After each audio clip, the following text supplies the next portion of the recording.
If you're still charging your phone off the USB port built into your dashboard, you are literally throwing away 2/3 of the charging speed you already paid for when you bought the phone. And look, it's not the phone's fault. That port in your dash, most of them push a measly 5 to 15 watts. Your iPhone can take around 27. A Galaxy Ultra can take 45. You're driving around with a sports car and just never leaving first gear.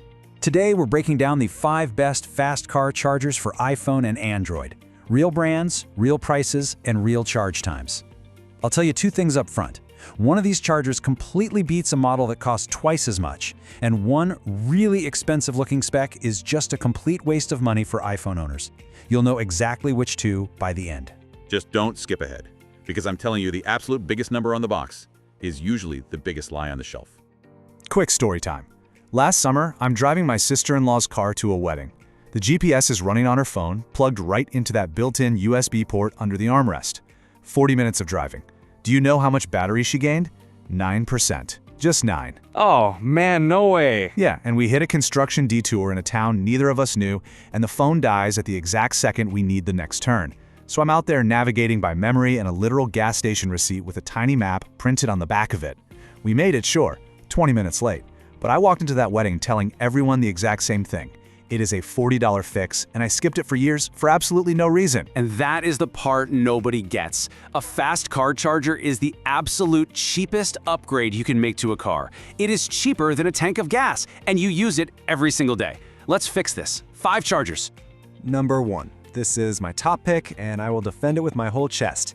It's the Nekteck 45-watt car charger. Runs about 26 bucks. You get one USB-C port pushing a full 45 watts and one USB-A port for your older gear. Plus, it actually comes with a USB-C cable in the box. That is basically 10 bucks of value right there. Right, and before anyone rolls their eyes at a brand they've maybe never heard of, this is the exact charger Wirecutter crowned their top pick after testing more than 70 models. In their test, a completely dead iPhone 13 hit 56% in 30 minutes and 85% in an hour.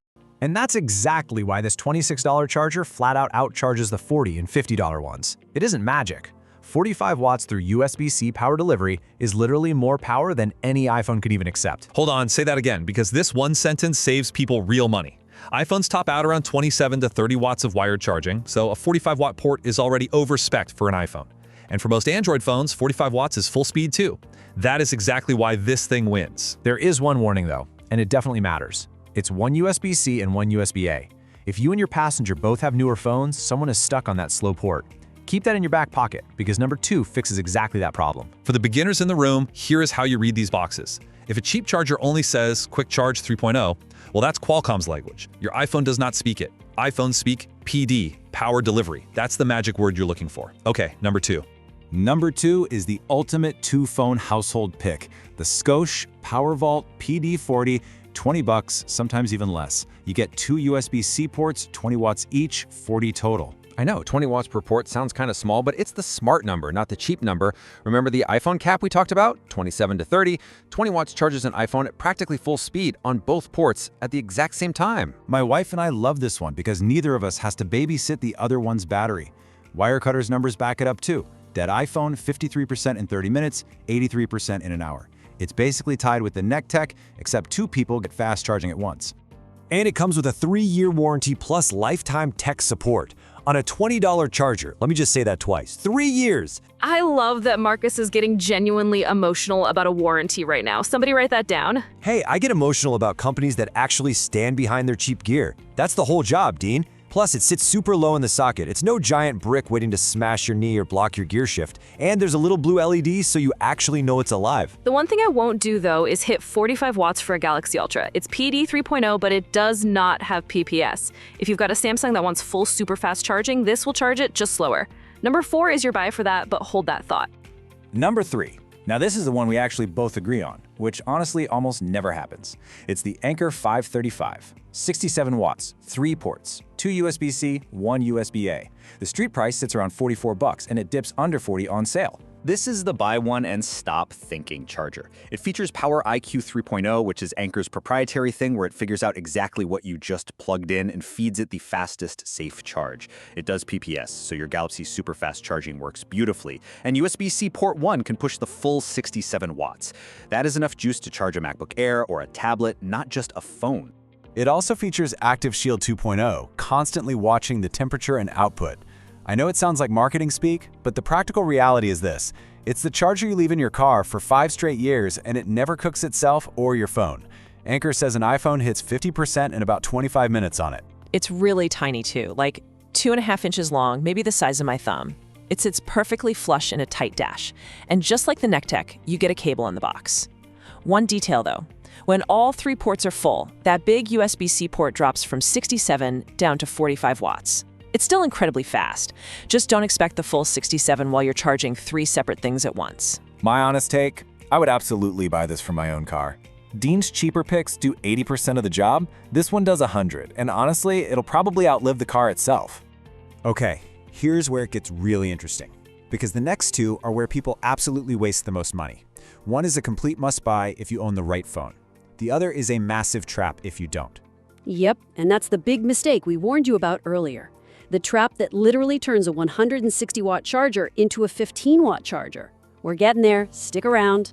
Number 4. If you drive a Samsung Galaxy, an S series, an Ultra, a Fold, anything that specifically says Super Fast Charging 2.0, this is your charger. It's Samsung's own 45-watt dual car charger. You get USB-C at 45 watts with PPS, plus a 15-watt USB-A port. Runs about $20 on sale, closer to $35 at list price. Now here's the spec that actually matters. Super Fast Charging 2.0 is not just about raw watts. It's PPS, Programmable Power Supply. The charger and the phone dynamically negotiate the voltage on the fly, second by second. Samsung's own claim is that a Galaxy S24 Ultra hits 65% in just about 30 minutes. A normal PD charger pushing the same exact watts won't do that simply because it can't speak PPS. Nerd alert. But look, he's right. And here's the practical version of that. With this thing, 10 minutes on your morning commute is the difference between thinking, oh, nice, it's charging, and realizing, wait, I just gained 30%. It's a real, visible difference. And that second port, the USB-A, handles quick charge and Samsung's AFC for older accessories. It even comes with a heavy-duty 5-amp USB-C cable in the box, which is the exact part most people forget you need. Now for the warning, and this one is absolutely crucial. This 45-watt port is completely wasted on an iPhone. The iPhone will take its 27 and leave the rest sitting right there on the table. So iPhone people, do not buy number 4. Buy 2 or 3 and just keep the change.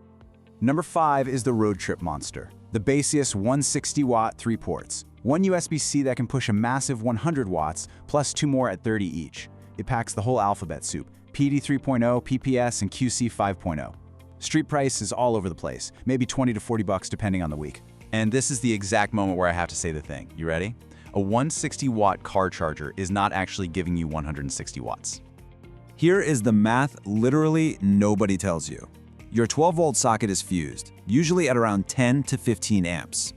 12 volts times 15 amps equals 180, and that's best case scenario. In most cars, you're hard capped right around 120 watts. Which, okay, he's totally right, and I'll own it. But that 100-watt port is very real if you're running a laptop in the passenger seat, or charging a drone battery, or a camera that just eats power.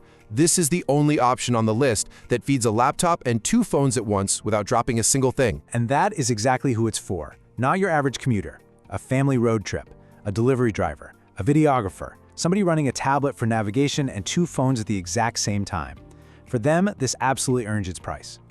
But here is that trap I promised you earlier. The reason most people with a big, expensive charger still get slow speeds, it isn't the charger, it's the cable.